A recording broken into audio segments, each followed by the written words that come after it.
Hey, Khalin, Hi Robin, can you can see you me? see Hear me? me? Yeah, I can see you. I can hear you, but this page is not. I can see you. No, but Better.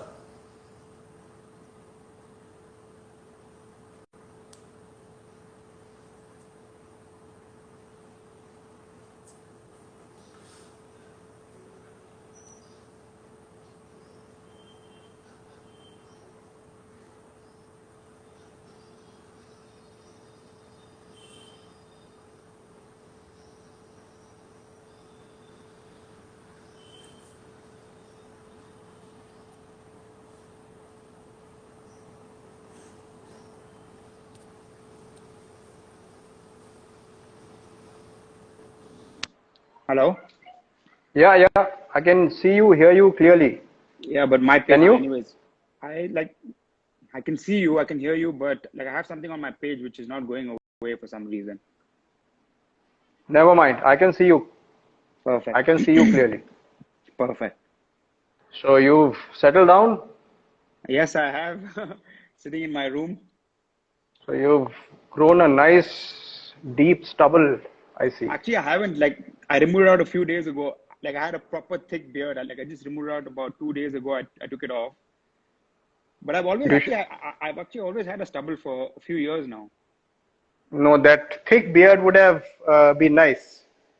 It was very thick. So like everybody at home was like saying that like you look like a gunda and all of that. So please remove it out, take it off or whatever. So like with peer pressure, I had to take it off. Never mind. So, Colin will talk about how life has been in lockdown too in a while. But before that, what I understand is this time you've taken a concerted call not to hit balls at home because you feel that last time round it kind of set you back. So, talk Robin, about like, can we that. just come back again, please? Because this page is like just 1 second. Can you request me to come back again, please? I'll just go off I'll and come send back you, again. Yeah. go off. I'll send you a fresh invite. Yeah. Yes, please. Thanks. Okay.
Hello. Yeah. Now it's perfect. Hi. Sorry. Great. Right. Perfect. So should Yeah. Sorry. we should we go back on the stubble bit? You want to talk about how deep the beard gets? No, that's fine. I think I think that's past now. Okay. Yeah. So as I said that we'll get back to how lockdown 2 has treated you in a while. But before that, why don't you talk about the decision you've taken this time not to hit balls at home or wherever you've set up the facility because you feel it set you back last time? See, like, I won't say that I've taken up, like, the thing was that last time after I came back from lockdown, it was like obviously o over 2 months, like a little over 2 months. And I felt that, see, I made a few changes with my coach. with my, which was very easy to make at that point in time because I wasn't seeing the ball flight and all of that. So when you don't see the ball flying, it's easier to make changes because you're not like you're not worrying about the outcome. Like you're just worrying about the change, which is like at hand or whatever. But when I went back, like when I went back on, on the golf course and everything, I felt that my alignment went off a fair bit, and I started aiming way too right, which for some reason I thought it was because of hitting balls in a mat, like from a mat, and from something which I wasn't aiming at or whatever.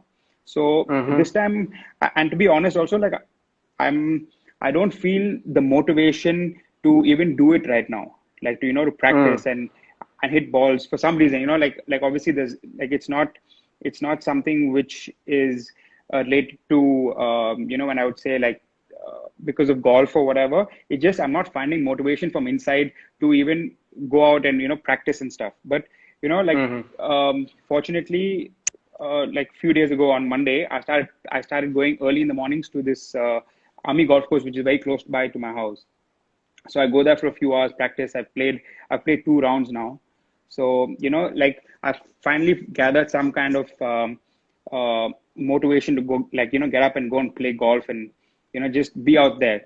But yeah, so like it's just that like I wasn't motivated to hit balls in the house anymore, and I just didn't think it was going to take me anywhere, like just doing something at home. Obviously, like I've been putting and all of that, but just not hitting golf balls. I hit golf balls maybe 3 times in 27 days. No, I guess that's a wise decision to take rather than forcing yourself into something that you really don't want to do. Yeah, like I just wasn't comfortable this time in doing Mm. that. Like it was something which I felt wasn't necessary at this point of time, and I felt that like it was just good to just give my body some rest, and Mm. and I was actually working out a little longer than the last lockdown. Last lockdown I was working out for about half an hour, 40 minutes, but now I've been working out a little longer, and I've also tried to work out even in the evenings as well. So because my body was anyways well rested, so I didn't really need to hit balls or just basically hit golf balls or play golf for that matter. So on the personal front, how do you compare lockdown one and lockdown two?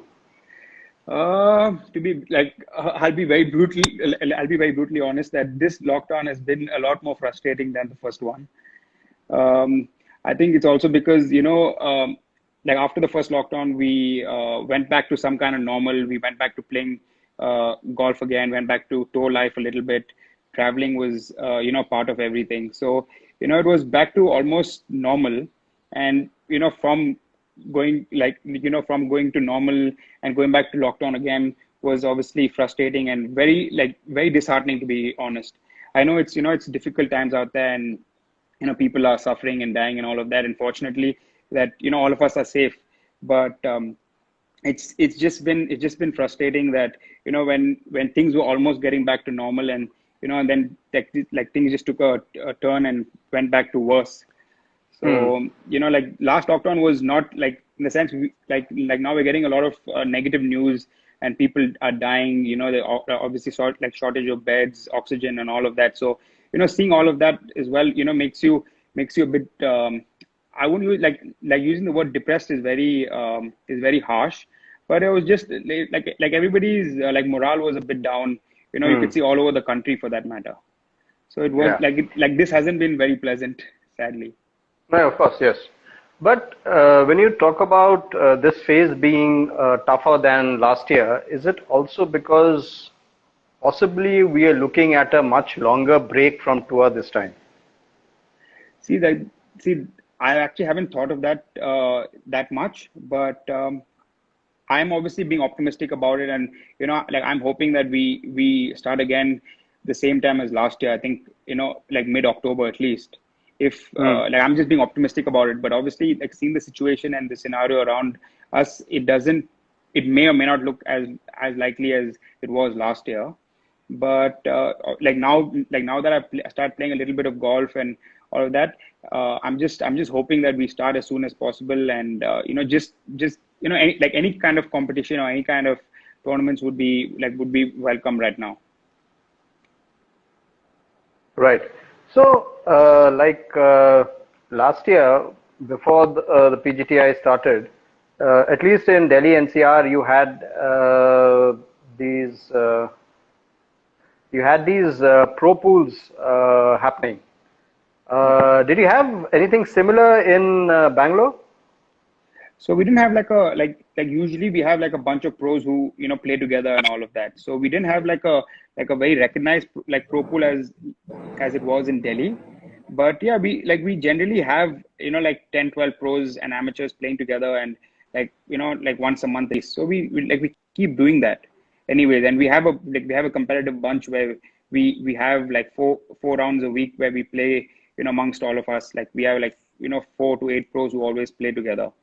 So, Hmm. there's there's Okay. like Bangalore So, fortunately has decent amount of pros where we can compete and keep the competitive spirit going, which is good for us at least. Yeah. right. So, getting back to whatever we could squeeze in into the season, has been a pretty solid one for you. In 10 events, I think you have seven top tens. I'm actually not very sure about the stats. Yeah. But yeah, Yeah. So, like to be just honest, like once we started back after lockdown last year and all of that, like my game, I felt was in a much better place, like hmm, than it was prior to the lockdown last year. So like I obviously moved coaches end of 2019 after a very long time, and I moved to a coach called Lawrence Brotheridge, and he's really helped my game in in a lot of ways, and it's a lot of swing changes, but just helping me with small minute changes and just making me believe in myself again. So yeah, so like once we came back from lockdown and all of that, my game was really was definitely trending in the right direction. I was I think I was in contention almost every week I played. So that was a good feeling, just like getting back to the to the old self, and just giving myself fair amount of chances to win golf tournaments. I was close a few times, made a few because made a few errors because I hadn't been in that situation for a while. So but I learned a lot from that, and just happy. I was really in a I was really in a good place than I was in 2019. Right. So you feel changing your coach has kind of paid off? Definitely, He's definitely. Yeah, it's been a wise change, and he's become a obviously a mentor. He's become a good friend, and it's like we just have a good rapport right now. So it's been really good. Like the transformation from what I had with a coach which I've been with for 14, 15 years. well, as you said, a lot of negativity around all of us. Sad news coming in. We'll kind of lighten the air by talking about your win at the 2018 Panasonic Open. Why don't you take us through that week? that like honestly that feels forever right now. It feels that happens it happened like so many years ago, but obviously that was obviously like the highlight of my career so far, and it's been like that week has obviously been very special and very memorable in a lot of ways. But yeah, the thing is, I'm obviously I'm hoping that I have a few more weeks like that going forward, and especially in the near future. But what do you want to know about the week? There's what Amazing. like I mean, as you say, it seems that it happened many years ago. So whatever lingering memories you have, maybe that putt on the 18th green of DGC and that roar that you, the pump of fist, when you see, can, the thing is that I've seen so many videos, and I've seen so many videos and so many from so many different angles. But to be very honest, like at that moment, I don't remember anything. Like only obviously seeing photographs and seeing videos and all of that. I like now obviously like the memories become fresh after seeing so much. But if you ask me, like to be honest about that particular moment, I actually don't remember anything from that part, or from after, like, especially walking down the 18th after my second show. I don't remember anything.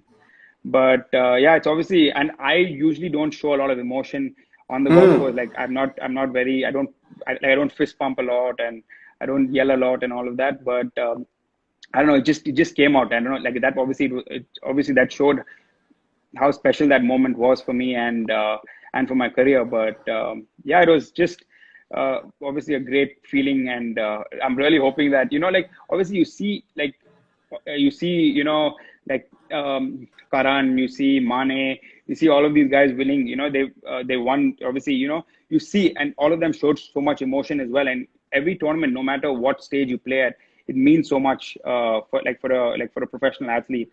So we all of us work so hard, and we want to just like get that feeling, and of holding a last part, or just winning a golf tournament. So hopefully for me, like that feeling is not very far, and that'll happen again very soon once things open up, of course. For sure. But when did that moment finally, when did it finally sink in? When you walked into the media center, sat on the. Sorry, I didn't hear your question. It just cut off. Should I come again? Yes, Did you hear please. me? No, I didn't hear your question. Okay, I said, when did that win finally sink in? When you walked into the media center, sat on that white sofa, and started taking questions in that blue coat.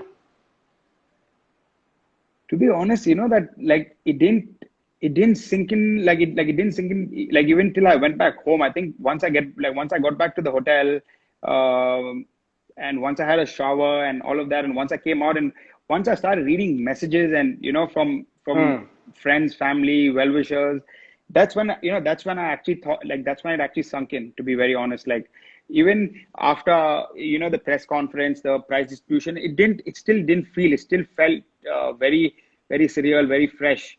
But yeah, so obviously, like, once I went back to the hotel, I had a shower, all of that, and I got on the phone. That's when it started sinking in that I actually won on the Asian All Tour. right, all right. Yeah. Now, every stage, every tour we play on is important. But having won on the Asian Tour, to see what's currently on, or rather, nothing is on the Asian Tour. You're not getting to compete, you're not getting to travel, play on the bigger stage, pick up more world ranking points. Is that frustrating? And It's how do you cope with it? it's definitely frustrating, not being able to compete, uh, because obviously we've been like since 2016, I've been playing at least, like 25 to 30 weeks every year. Hmm. So it obviously feels very weird not competing, and playing golf tournaments, and especially seeing Shubhankar, Rahil, playing, like Ajitesh and all these guys playing on higher toes, and just being able to Hmm. compete. Like, it obviously, like, doesn't, it's not a great feeling, like, not being able to be there and compete with all of them. But like, to be like it is what it is. And, like, I feel like right now, to be honest, I really feel for Mane, because he was going through a great phase in his career, and not being able to, because he was by far, like, I think he was the only player inside the Olympics. And he was completely Hmm. in, because he was competing, he was playing so well, he was winning, he was winning almost every week at that point of time. And obviously, just like the last event also, he won, and not being able to like, I don't like I've heard very recently that he may not qualify for the Olympics, which is a very sad thing for, like, us Hmm. golfers. And I'm sure that it's not easy for him as well.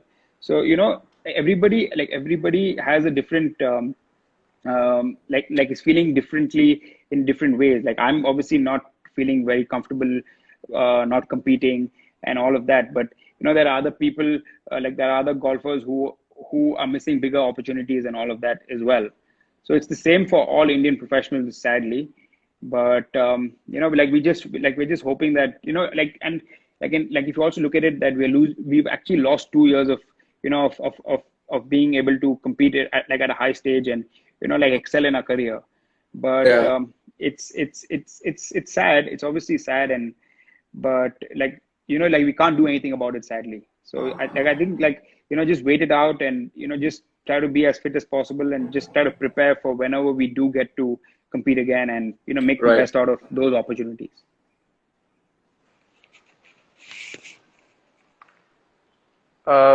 So Khalid, you stay in a joint family. So has it I do. helped kind of beat the lockdown blues? Uh, like it definitely helps. Like it definitely helped. But sadly, like the last lockdown, I had another sister who was here, but now she's married. She just got married in January. So at least we Okay. had and my brother also came down from the US Hmm. like last week of July last year. So he was here till January. So we had, we were Hmm. three kids, and I had company to work out with, like my brother was there. So we were working out together. We were hitting balls together. We were putting together. Hmm. So I had some kind of company with my with my siblings. But at this time, I'm the only kid at home. So it's obviously in that way it's a bit different, but it definitely helps having a few people, like a few more people at home, and like we all of us have like lunch, dinner, and breakfast all together at home. So so we have like time actually flies by pretty fast. So it's not like it's like like other houses where people are just two of them, or staying maybe by themselves or whatever. So it's definitely easier. It's definitely not as difficult as few of them are going like without families and friends with them. So when you're not putting on the putting mat or working out 2 times a day, how do you kind Yeah. of keep yourself occupied? Sorry. I said when you're not working out twice a day or maybe putting, how do you keep yourself occupied? Have you picked up any new hobbies? Actually, I haven't I've actually started reading a little bit. Like not I'm not much of a reader, but I've actually just started reading the Open, Andre Agassi's book. And Okay. last lockdown, I actually read My Life in and Out of the Rough by like John Daly. So Okay. I'm not much of a reader at all, but like I just read a few pages every day just to while away some time or whatever. But actually haven't picked up any kind of hobby or anything. It's just a lot of TV, a lot of movies, and binge watching shows. But like from this week, like from Monday, I started actually going and playing some golf. So which is early in the morning, which makes it like obviously it starts my like I wake up at 5:30. I'm at the golf course because I don't want to get caught or whatever by the cops. So I'm at the golf course by 6:30. Practice for a bit, play 9 holes, 14 holes or whatever, and come back by 11:30 or whatever. So like that's been a blessing, that the golf course is open, and it's just about a kilometer away from my house. So I'm actually grateful that I can, go and do some kind of practice at least. It's still obviously they don't have a proper range where I can hit golf balls, so I can just hit balls in the net and then go play. So whatever little bit practice I'm doing is, and it's good. It definitely helps, keeping you a little bit sane at least. So, anything else now that you've kind of, you've had time to introspect, anything else that's kind of crossed your mind which probably hadn't before? As in Anything. I mean, when you, it's normal. I mean, it's human. When you by yourself, so many things, so many thoughts cross your mind. Anything else? Anything novel that's kind of hit you, which probably when you were busy playing on tour, you didn't have time to think about. No, I'm just like it obviously gives you. Like, I'm obviously very grateful for a lot of things. Like I'm. Um, it just, like it makes you value like everything you do, like the small things of like traveling. Like we should take all like competing, being with friends, just going out. We should take everything for granted because all of that was just something which people used to do normally, and now it's like it's very difficult to do these things which are very small things which used to be very normal for all of us. So it just like this, obviously this period and what happened last year as well teach you a lot of gratitude, and teaches you a lot, just to like just be appreciative about every small thing possible, and don't think things like this for granted. Like obviously, like now, like just being out there competing and meeting friends is something which we really cherish and look forward to now, which you never thought, like before we could just pick up the phone and meet up and go over to people's houses or call over. Like now it's not the same. And so just like small things like this, I think are just things we're just supposed to be appreciative and grateful for sure. Right, Khalin, thank you for taking time out. It was Thank a you so much. pleasure. Yeah, like I thought we won't have anything to talk about, but like I told you. exactly, you were right, and it was fun. It's fun that this small segments, because I keep seeing you and Rahil keep chatting, and it's good. It's good to keep like yourself engaged, and once in a while like us fellow golfers True. engaged as well. True. So I wish you well, and hope to catch up in person very soon. Exactly. Yeah. Perfect. Take care and stay safe. So I wish you well, and we'll catch up soon. Take care. Yeah. Stay safe. Perfect. See you, Robin. Bye. Bye bye. Bye.